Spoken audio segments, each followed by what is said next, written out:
Good evening. There is a plan tonight to keep the National Underground Railroad Freedom Center open. This comes just months after talk that money problems could force the Freedom Center to close at the end of the year. We broke this story on 9 News at noon. Janelle Walton live at the center with what we've learned today about that plan. Janelle?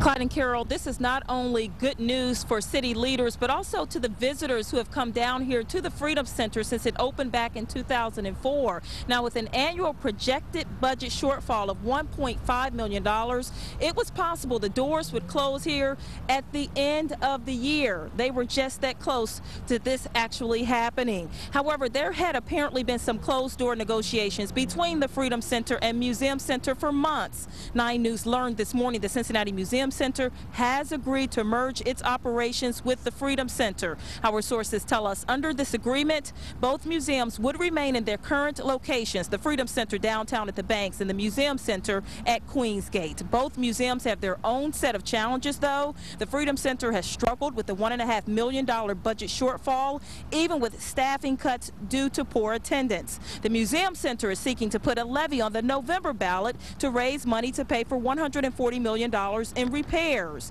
Now, the president of the Cincinnati NAACP and Cincinnati City Council member Christopher Smitherman is in support of the merger. He believes the head of the Cincinnati Museum Center, Doug McDonald, is just the guy to take over the Freedom Center.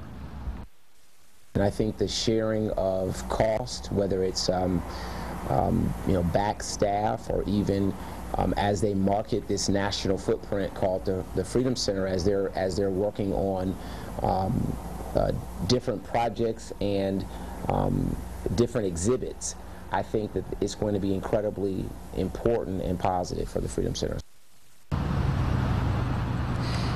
City Council member P.J. Sittenfeld, he came over. I talked to him just a couple of minutes ago, and he says he also supports this merger. He believes that the Freedom Center is very important to the Cincinnati community. Now, there is a press conference that's scheduled to take place here tomorrow at the Freedom Center. That's going to be at 9:30. We're going to have that covered for you. But in the meantime, coming up new at 6, we're going to talk to some people who visited the Freedom Center as well as the Museum Center and get their thoughts on this merger.